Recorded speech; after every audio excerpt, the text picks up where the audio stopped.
Ini termasuk yang terjadi pada Tuan Syekh Abdul Qadir Al-Jilani ketika beliau sedang riado di hutan. Riado di hutan, beliau tiba-tiba melihat cahaya agung yang mengatakan, wahai Abdul Qadir, dir, aku adalah Tuhanmu.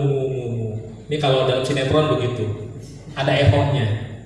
Ya, jadi ada cahaya agung yang mengaku sebagai Allah. Lalu katanya, kini kuhalalkan bagimu apa yang pernah kuharapkan bagimu.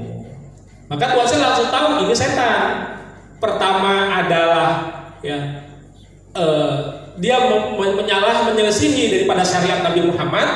Ya, tentu tidak akan mungkin apa yang sudah ditetapkan yang halal dan haram itu menjadi berubah. Yang kedua, Tuan Syekh merasa ini suaranya dari satu arah. Walaupun yang di depan cahaya agung, cahaya yang luar biasa, tapi Tuan Syekh merasa suara itu dari arah depannya. Seharusnya kalau menyaksikan firman Allah, kalaupun dia mendengarkan suara, karena Allah tidak berarah, Allah meliputi segala sesuatu, maka suara harus terdengar dari seluruh arah. Dan bahkan tidak hanya di luar dirinya, bahkan di dalam dirinya. Nah, itu. Jadi kalaupun terdengar begitu, ya. Jadi kembali dari ke Pangeran Sabah, maka Pangeran Sabah bermunajat dengan sirnya. Maka dalam sirnya Pangeran Sabah ada perintah kemudian, ya. Untuk Pangeran Sabah diberikan izin untuk melakukan dispensasi terhadap thariqah ini, tapi syaratnya harus ditebus dengan riyadhah. Dan riyadhahnya gak tanggung-tanggung, 3,5 tahun tidak tidur. Jadi apa?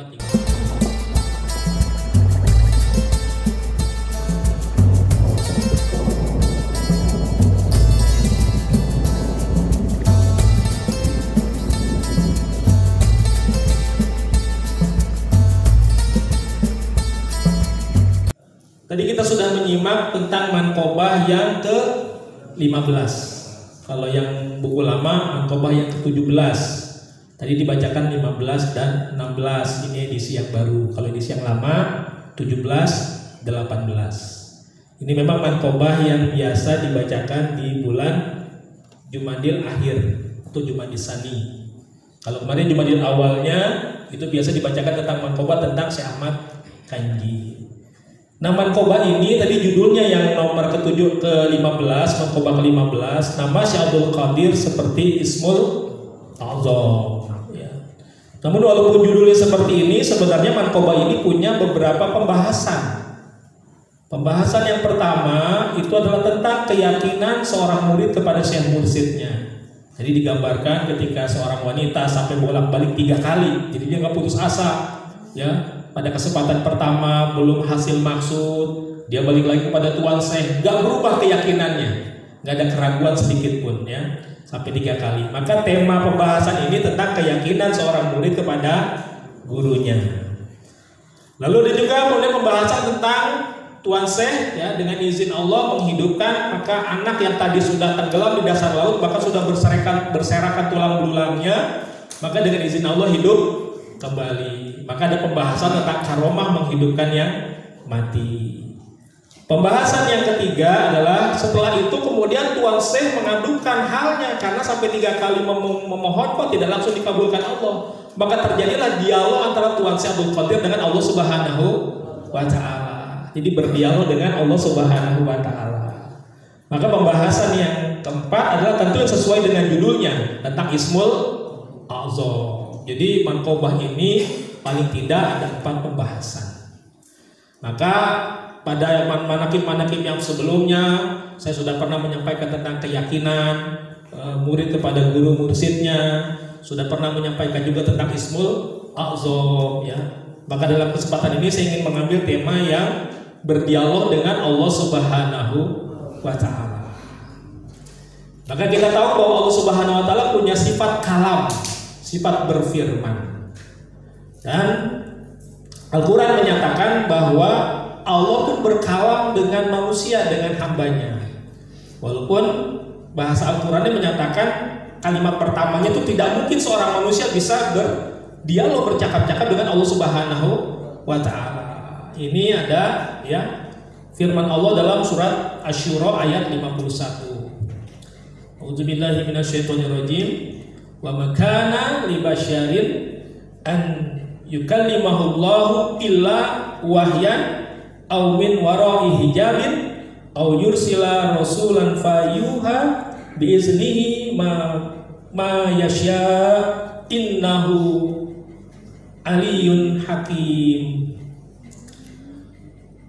Allah Subhanahu wa taala berfirman, dan tidak mungkin bagi seorang manusia pun bahwa Allah berkata-kata dengannya kecuali dengan perantara wahyu dari balik tabir atau dari belakang tabir, kemudian dengan mengutus malaikat lalu diwahyukan kepadanya dengan seizinnya apa yang dia kehendaki. Sesungguhnya dia maha tinggi lagi maha bijaksana.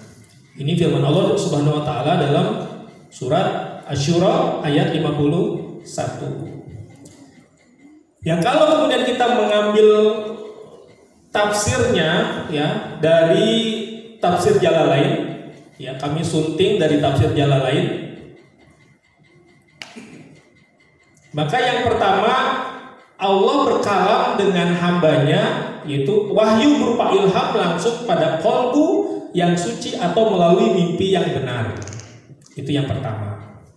Yang kedua, ya menerima kalamnya tapi tidak bisa melihat wujudnya. Jadi seorang hamba ketika berdialog dengan Allah menerima kalamnya tapi tidak bisa melihat wujudnya. Ini pengertian yang tadi dibalik tabir, ya, miwarai hijabin.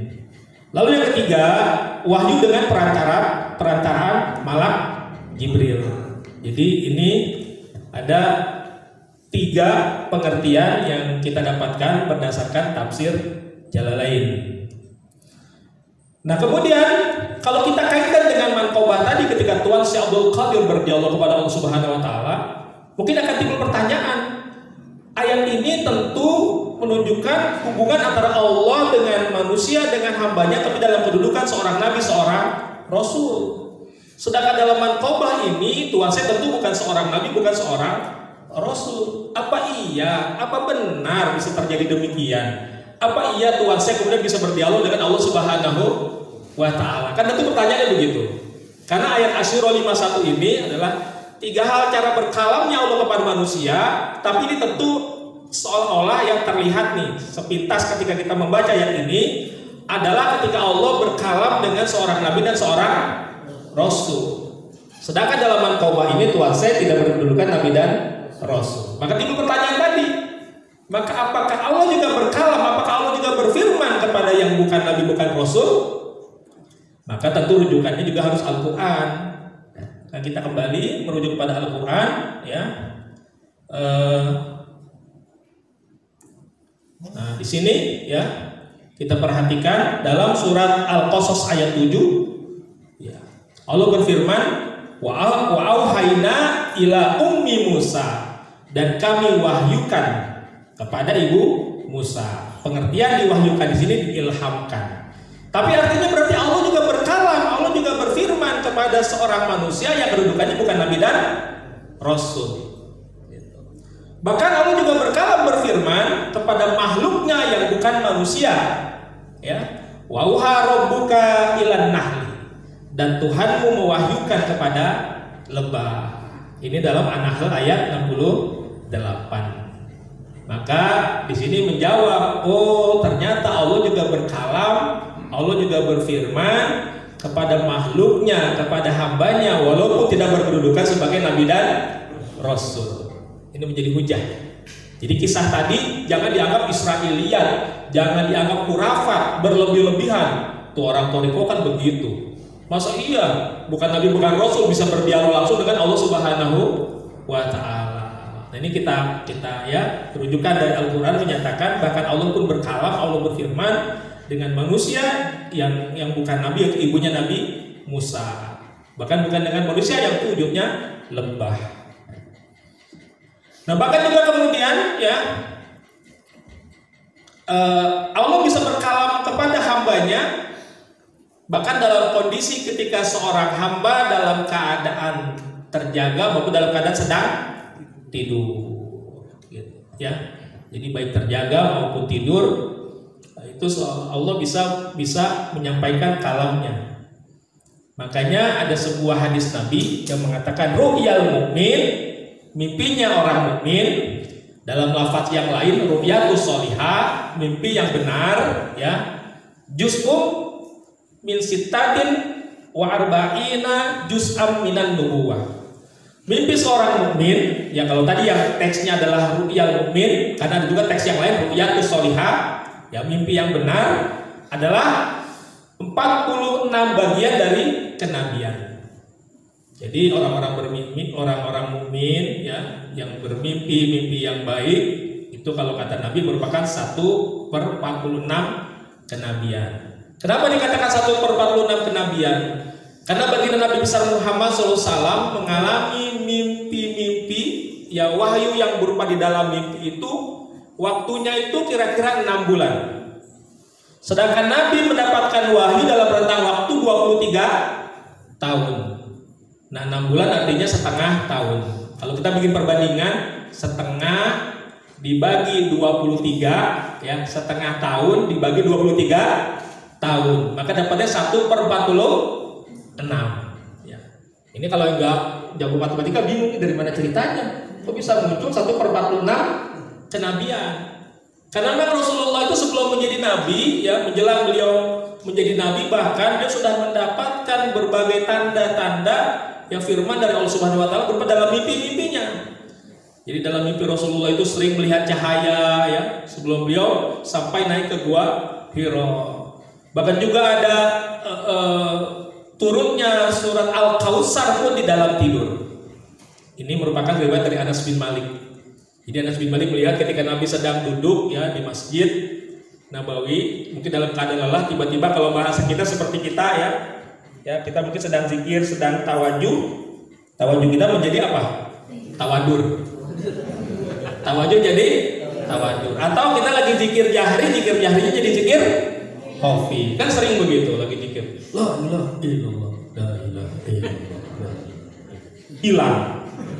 Zikir jahri jadi zikir khafi. Atau kebalik, zikir khafi jadi zikir jahri. Lagi tawajuh tiba-tiba kedengaran. Ini begitu. Ya kita juga begitu. Maka Rasulullah manusiawi. Pernah suatu saat beliau sedang tiba-tiba beliau terbangun dan dia tersenyum. Ditanya oleh sahabat Anas bin Malik, "Kenapa Rasulullah?" "Baru saja ya turun wahyu kepadaku." Surat Al-Kautsar. Jadi Al-Kautsar itu turun wahyunya ketika Rasul dalam keadaan terlelap sejenak. Hanya sejenak. Lep. Lalu terdengar suara dengkurnya. Dalam hadisnya begitu. Suara dengkur Rasulullah. Tiba-tiba Rasul terbangun dan tersenyum. Jadi dalam waktu yang sangat singkat begitu langsung mendapatkan wahyu. Kan kalau kita maka agak mimpinya ngaco biasanya. Tertidur tapi mimpinya ngaco. Kalau Rasulullah enggak, langsung mendapatkan wahyu. Artinya wahyu diturunkan dalam keadaan tertidur. Jadi di total wahyu yang didapatkan ketika tertidur itu ya kira-kira 6 bulan jumlah totalnya. Karena ada juga Rasul yang mendapatkan wahyu dalam bentuk mimpi misalnya sebelum Rasul hijrah. Ini kata Abu Musa al-Asy'ari seorang sahabat, Rasul menyatakan Rasul sebelum hijrah itu sudah bermimpi. Apa mimpinya Rasulullah? Mimpinya itu adalah Rasul berangkat dari Mekah menuju sebuah negeri yang banyak pohon kurmanya. Ketika terbangun awalnya Rasul menganggap itu adalah wilayah Yamamah. Tapi ketika kemudian Rasul hijrah ke Madinah, oh ini dia isyaratnya. Nah, mimpi Rasul itu tuh wahyu dari Allah Subhanahu wa taala. Ya, jadi itu kata Abu Musa al-Asy'ari mengatakan Rasul pernah bercerita. Jadi sebelum peristiwa hijrah, tapi berceritanya tentu ketika sudah di Madinah. Karena Abu Musa al-Asy'ari ini bukan kalangan muhajirin tapi kalangan Ansor. Ya, Abu Musa al-Asy'ari al-Ansori, bukan kalangan muhajirin. Jadi berceritanya tentu ketika sudah di Madinah, tapi peristiwa bermimpinya sebelum melakukan hijrah. Bahkan ada lagi nabi yang bermimpi yang menunjukkan ya wahyu Allah itu dalam bentuk mimpi, tapi bentuknya adalah isyarat. Tidak berupa lafaz wahyu, berupa teks wahyu.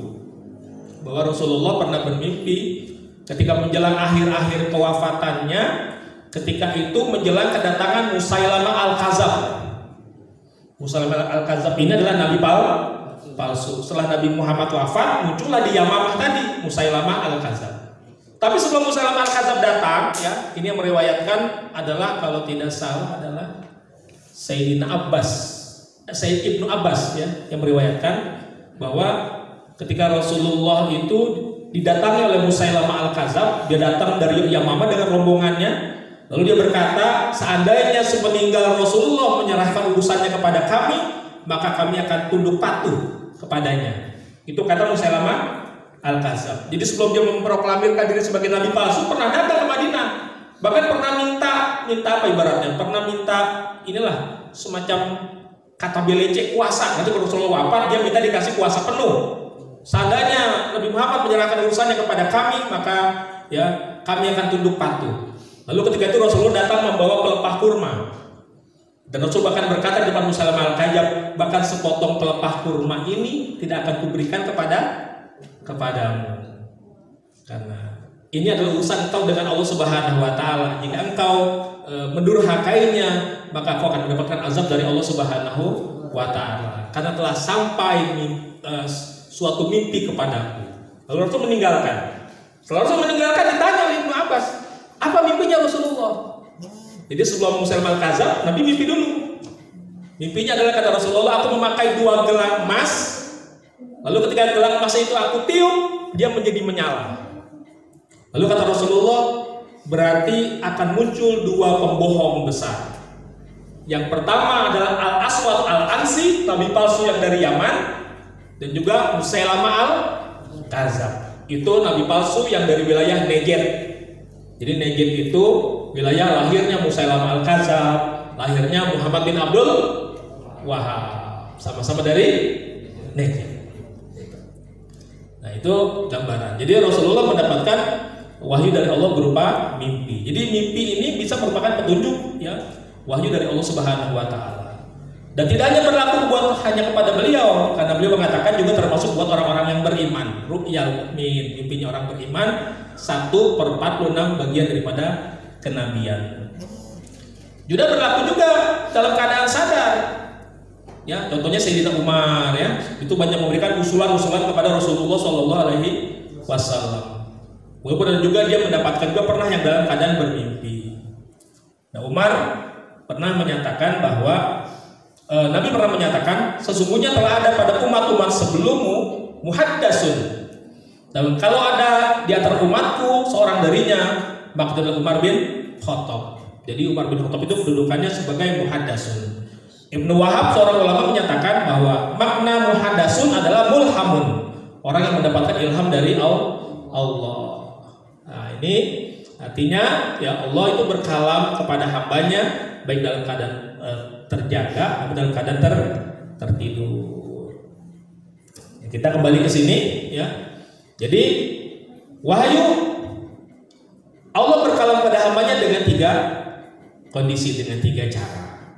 Tapi yang perlu kita pahami pertama adalah yang disebut dengan wahyu Allah, dengan kalam Allah adalah sifatnya adalah qadim.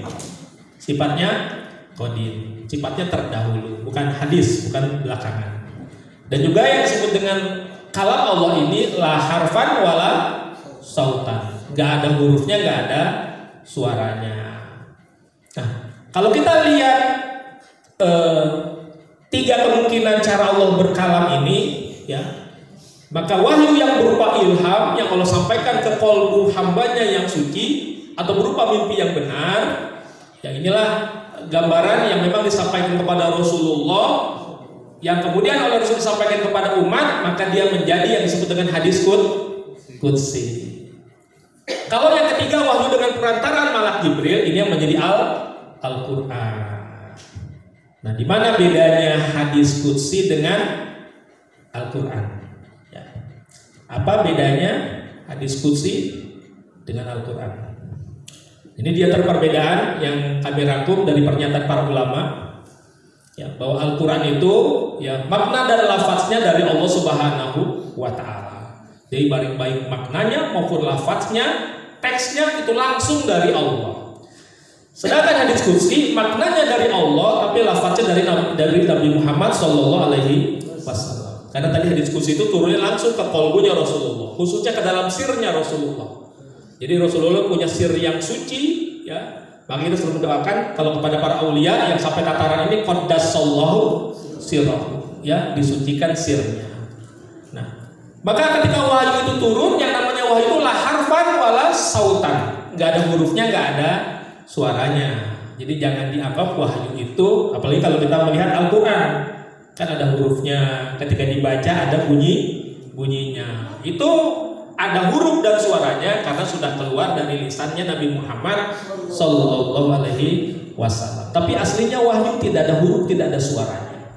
Bahkan juga wahyu itu tidak hanya berupa suara, bukan hanya berupa teks, ya. Bisa juga dia merupakan tampilan visual seperti tadi ya para sahabat yang bermimpi, ya. Rasulullah bermimpi. Jadi Allah menyampaikan pesannya tapi tidak berupa teks, tapi berupa tampilan visual. Sama juga dengan kita kan. Kalau kita kan berkomunikasi kalau pada masa yang lalu, masa zaman dulu telepon itu hanya mengirim apa? Antara pengirim dan penerima, yang dikirim adalah suara. Inilah generasi pertama dari telekomunikasi, ya. Teknologi informasi dan komunikasi itu pertama bisa mengirimkan suara, disebut generasi pertama 1G, ya, 1G atau 1G itu mengirim suara. Maka generasi kedua 2G itu mengirim teks. Maka kan setelah telepon diciptakan, kemudian muncullah pager. Tahun berapa tuh? Tahun 90-an ya, muncul pager. Mulailah mengirim dengan teks, ya. Kemudian dilengkapi lagi di handphone dengan bentuk SMS. Jadi ada suara, ada teks. Itu 2G. Generasi ketiga 3G, mengirim apa? Mengirim gambar, mengirim foto, ya. Sekarang generasi keempat 4G, mengirim apa? Video, gambar bergerak. Jadi komunikasi kita saja tidak hanya suara, tidak hanya teks, bisa ada tampilan visualnya, bahkan tampilan visualnya bergerak seperti tadi video. Demikian juga dengan wahyu Allah, kalam Allah. Jadi ketika Allah berkalam tidak semata-mata teks. Makanya tadi bentuk kalamnya, bentuk wahyu seperti Nabi Muhammad bermimpi. Termasuk juga seorang sahabat yang bermimpi tentang asbabul wurudnya munculnya azan, ya. Karena ketika pertama kali kemudian Rasulullah pulang dari Mi'raj, mendapat perintah sholat fardu 5 waktu, lalu Rasulullah bermusyawarah kepada para sahabatnya. Ini untuk sholat dilakukan secara berjamaah, cara mengumpulkan masanya bagaimana nih? Lalu dia mengusulkan, ya Rasulullah, bagaimana kalau kita gunakan trompet? Itu seperti Yahudi. Kita gunakan lonceng seperti Nasrani. Tapi belum ada keputusannya. Yang menguat itu antara menggunakan trompet dan menggunakan lonceng. Walaupun Rasul mengatakan kalau menggunakan trompet seperti Yahudi, menggunakan lonceng seperti Nasrani. Nah, di antara seorang sahabat namanya Abdullah bin Zaid bin Asim bermimpi. Dalam mimpinya, karena tadi ya yang ramai itu adalah keputusan menggunakan lonceng, dalam mimpinya dia sedang melihat seseorang yang membawa lonceng. Dalam teks yang lain bahkan dikatakan orang ini berbaju berwarna hijau, ya, berwarna hijau pakaiannya, membawa lonceng. Lalu disamperin oleh Abdullah bin Zaid bin Asim. Lalu lonceng tersebut ditawar, ditanya berapa harganya. Ditanya oleh orang ini, orang yang membawa lonceng dalam mimpinya tersebut, hendak kau apakan lonceng ini? Digunakan untuk sebagai panggilan orang agar melaksanakan sholat. Oh, kalau untuk itu aku ajarkan kepadamu yang lebih baik. Maka dia langsung mengajarkan azan. Maka Abdullah bin Zaid bin Asim terbangun. Lalu langsung dia bergegas kepada Rasulullah. Wahai Rasulullah, aku bermimpi begini-begini. Dia ceritakan tentang teks lafaz azan itu.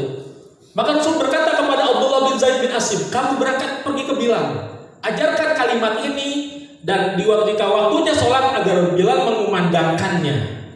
Maka kemudian setelah itu Bilal mengumandangkan azan sesuai teks azan yang diajarkan oleh Abdullah Zaid bin Asim.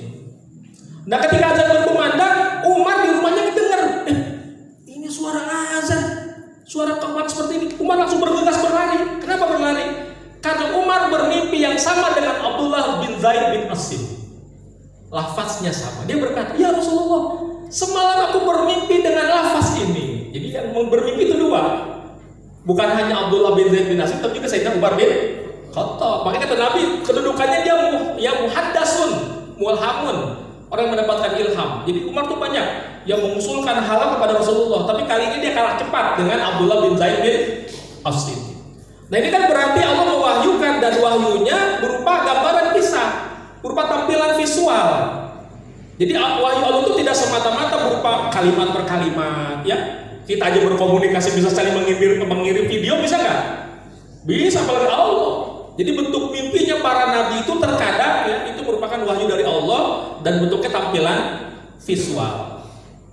Ya, jadi hadis qudsi sekali lagi kembali ke sini ya. Jadi disampaikan maknanya ke qalbunya Rasulullah, itu ke dalam sirnya Rasulullah, dan Rasul kemudian melafazkannya ya secara lisannya, secara bebas. Itu hadis qudsi. Yang kedua, kalau Al-Quran ini penyampaiannya melalui malak Jibril. Tapi kalau hadis qudsi langsung dari Allah langsung pada Rasulullah. Ya.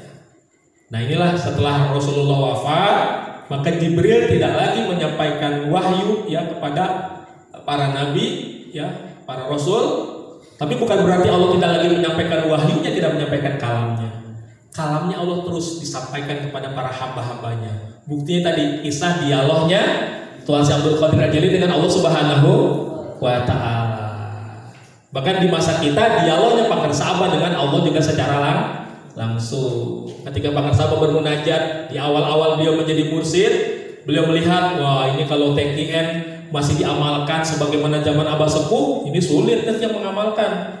Zaman Abah Sepuh itu untuk mendapatkan talqin zikir aja berat. Untuk mendapatkan talqin zikir itu usia masih harus 40 tahun. Di sini ada sudah 40 tahun berapa orang?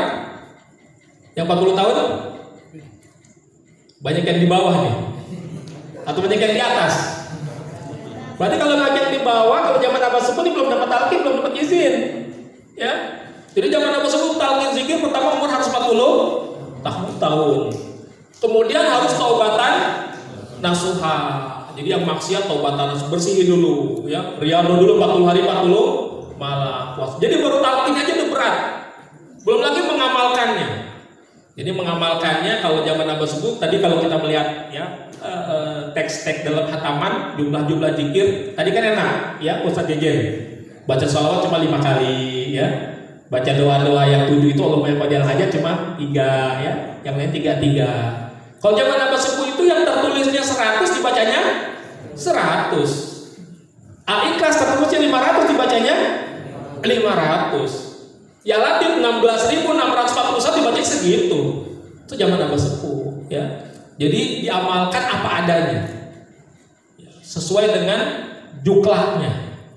Nah, Pak Sahabat kemudian bermunajat kepada Allah, ya Allah, ini kalau TKN masih diamalkan sebagaimana masa Abah Sepuh, siapa lagi yang sanggup mengamalkan?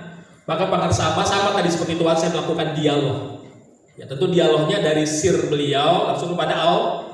Jadi dialognya dengan sir, bukan dialog dengan lisan. Jawabannya pun dengan sir, karena tadi ya kalam Allah itu la harfan wala sautan, nggak ada hurufnya, nggak ada suaranya. Maka yang menangkapnya bukan telinga. Ya. Kalaupun terdengar oleh telinga, bukan berarti dari satu arah, dan bukan hanya terdengar secara zahir, juga terdengar secara batin, begitu. Karena kalam Allah itu tidak berarah, maka pasti kalamnya dari segala arah, semua arah itu. Ya, ini termasuk yang terjadi pada Tuan Syekh Abdul Qadir Al-Jailani ketika beliau sedang riyadhah di hutan. Riyadhah di hutan, beliau tiba-tiba melihat cahaya agung yang mengatakan, wahai Abdul Qadir, dir, aku adalah Tuhanmu. Ini kalau dalam sinetron begitu, ada ehonya. Ya, jadi ada cahaya agung yang mengaku sebagai Allah. Lalu katanya, kini kuhalalkan bagimu apa yang pernah kuharamkan bagimu. Maka Tuhan saya langsung tahu ini setan. Pertama adalah ya dia menyelisihi daripada syariat Nabi Muhammad. Ya tentu tidak akan mungkin apa yang sudah ditetapkan yang halal dan haram itu menjadi berubah. Yang kedua, Tuhan saya merasa ini suaranya dari satu arah. Walaupun yang di depan cahaya agung, cahaya yang luar biasa, tapi Tuhan saya merasa suara itu dari arah depannya. Seharusnya kalau menyaksikan firman Allah, kalaupun dia mendengarkan suara, karena Allah tidak berarah, Allah meliputi segala sesuatu, maka suara itu harus terdengar dari seluruh arah, dan bahkan tidak hanya di luar dirinya, bahkan di dalam dirinya. Nah, itu. Jadi kalaupun terdengar begitu, ya. Jadi kembali dari ke Pak Nasabah, maka Pak Nasabah bermunajat dengan sirnya. Maka dalam sirnya Pak Nasabah ada perintah kemudian, ya. Untuk Pak Sahabat diberikan izin untuk melakukan dispensasi terhadap thariqah ini, tapi syaratnya harus ditebus dengan riyadhah. Dan riyadhahnya nggak tanggung-tanggung, 3,5 tahun tidak tidur. Jadi apa? 3,5 tahun nggak tidur. Kita jangankan 3,5 tahun, 2 hari 2 malam nggak tidur dijamin migrain. Lengan, bener nggak? Bang Saba 3,5 tahun loh. Itu buat kita itu perjuangan beliau. Berarti selama 3,5 tahun beliau nggak akan berani nyender. Karena kalau nyender, kalau lep batal nggak? Batal. Makanya buat bapak-bapak yang sholat Jumat, jangan senang di tiang-tiang kalau lagi sholat Jumat.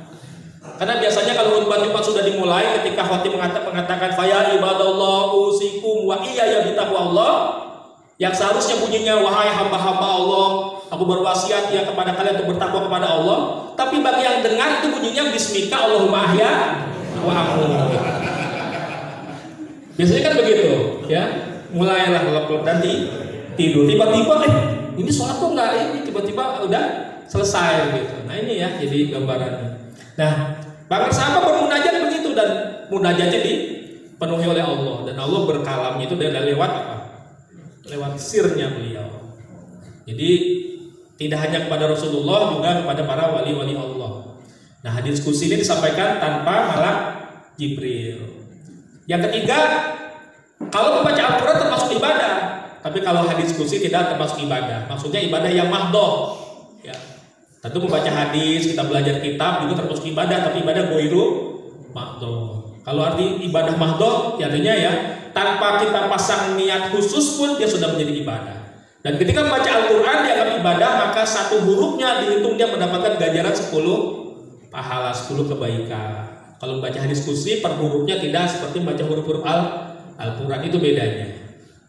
Lalu validitasnya mutawatir, tidak ada keraguan, ya, sikoh, kuat, yang qot'i kalau namanya Al-Quran.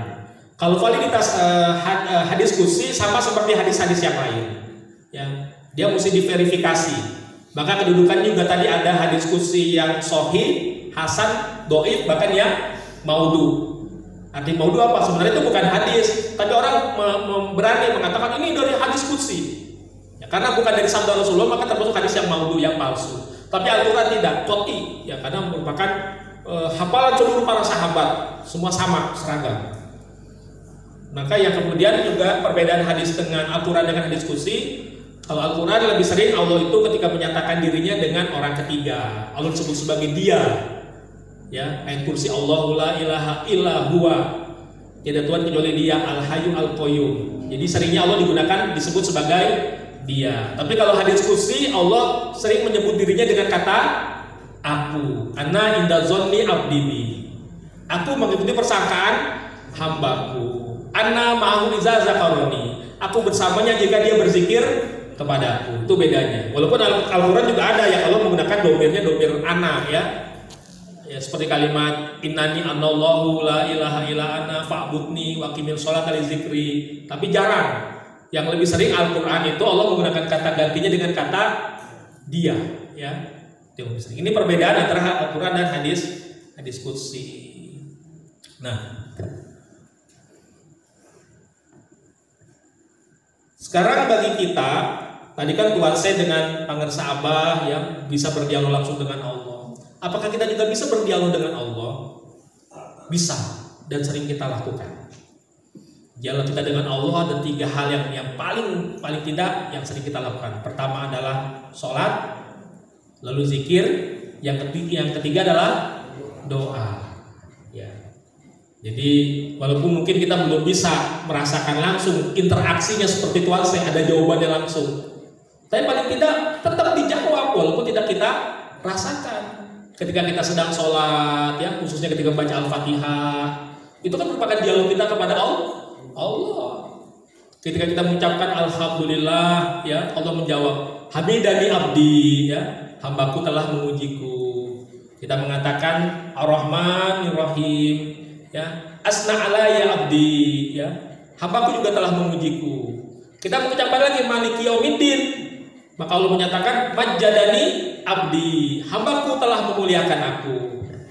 Lalu ketika kita mengucapkan ya iyyaka na'budu wa iyyaka nasta'in, maka Allah menyatakan Hazza baini wa baina abdi wa li abdi ma sa'al. Ini antara aku dengan hambaku, dan bagi hambaku apa yang dia minta. Lalu kita mengucapkan ayat yang terakhir, ya rangkaian ayat yang belakangan, ya, ihdinas siratal mustaqim siratal ladzina an'amta 'alaihim ghairil maghdubi alaihim waladdallin. Maka Allah juga menyatakan, ya, hazza li abdi wa li abdi ma sa'al. Ini untuk hambaku dan bagi hambaku apa yang dia minta. Jadi ini gambaran, berarti ketika kita sedang sholat, khususnya ketika baca Al-Fatihah, kita sedang berdialog dengan Allah. Walaupun mungkin interaksinya belum bisa kita rasakan, tapi pasti demikian karena ini merupakan keterangan daripada baginda Nabi besar Muhammad Sallallahu Alaihi Wasallam. Termasuk ketika kita tahiyat akhir, ya, ini juga merupakan penggalan dialog yang benar-benar pernah terjadi antara Rasulullah dengan baginda Nabi besar Muhammad, Rasulullah dengan Allah Subhanahu wa Ta'ala. Ya, ketika Mi'raj itu mengucapkan at-tahiyatul mubarakatus shalawatut thayyibatul lillah, itu merupakan dialog baginda Nabi dengan Allah Subhanahu wa Ta'ala. Demikian juga ketika kita zikir, ya, kita zikir juga berdialog kepada Allah, ya. Kita bagaimana kita berlatih ketika sholat juga agar kita sholat juga merasakan kehadirannya, di luar sholat merasakan kehadirannya. Maka alatnya adalah dengan banyak berzikir kepada Allah. Yang ketiga adalah dengan berdoa, itu juga alat dialog kita bersandar sepenuhnya kepada Allah, cara bergantung kepada Allah. Maka ketika kita berdoa, ya, ubah mindset kita. Bukan sekedar kita mengajukan proposal keinginan kita kepada Allah, tapi yang lebih utama dalam berdoa adalah kita bergantung sepenuhnya bahwa kita ini merupakan hambanya yang tidak punya kemampuan apapun, tidak punya daya apapun kalau tidak bergantung kepada Allah. Karena Allah adalah As-Somad, tempat bergantungnya seluruh makhluk. Maka dengan kita berdoa, ya, inilah kenapa doa dikatakan ad-du'a'u mukhul ibadah. Doa itu adalah sumsumnya ibadah. Ketika kita bisa menempatkan doa dalam posisi seperti ini, yang menjadi alat bersandar sepenuhnya kepada Allah, bukan sekedar kita mengajukan keinginan-keinginan kita, ya, hasrat-hasrat kita, ya, maunya kita kepada Allah. Ya. Makanya kalau para sufi itu doanya itu tidak semata-mata mengajukan keinginan. Bahkan para sufi itu ketika berdoa adalah menikmati komunikasinya. Contohnya ketika kita berdoa dalam khataman, ya. Dalam khataman itu 7 doa yang kita baca itu tidak satu pun pengajuan proposal. Allahumma ya qadiyal hajat. Yang ada adalah sanjungan. Wahai Allah yang mengabulkan, memenuhi segala hajat. Enggak ada kalimat ikti hajatina. Kabulkanlah hajat-hajat kami. Ada enggak? Enggak ada. Karena bagi para sufi itu ketika berdoa itu yang dinikmati bukan sekedar menyampaikan keinginan kemauannya, tapi apa? Bentuk komunikasinya itu yang dinikmati. Itu namanya munajat. Arti munajat itu, ya, ketika kita berdialog, ya, itu yang dinikmati oleh para sufi. Itulah doanya para wali, ya. Makanya doa-doa kita, ya, itu tidak ada pengajuan, tapi yang ada adalah penyanjungan, ya, memuji kepada Allah Subhanahu wa Ta'ala, bersandar sepenuhnya kepada Allah. Jadi para hadirin yang berbahagia, karena sudah pukul 23 lewat tadi, sesuai dengan apa yang kami sampaikan, ya, sekedar kita bertabaruk dengan manqobah yang dibaca. Jadi intinya kisah manqobah Tuhan saya tadi bukan kisah khurafat, ya. Ada hujahnya dalam Al-Quran bahwa Allah itu berfirman, Allah berdialog kepada para hambanya walaupun kedudukannya bukan nabi, bukan rasul. Karena Allah kan bersifat kalam. Jadi kalamnya Allah itu kan merupakan haknya Allah berkalam kepada siapapun yang dia kehendaki, termasuk kepada para hamba-hambanya yang telah disucikan kolbunya, sirnya. Itulah bisa menangkap langsung dialog langsungnya dengan Allah Subhanahu wa Ta'ala. Dan kita pun insya Allah walaupun belum sampai tataran kolbu yang takwa dan suci, belum sampai kedudukan kolbu yang disucikan, yang bisa berinteraksi langsung dengan Allah, tapi insya Allah kita pun sampai sekarang dan bahkan setiap waktu, setiap saat juga selalu berdialog dengan Allah. Itu dengan memperbanyak sholat, zikir dan doa. Ini saja.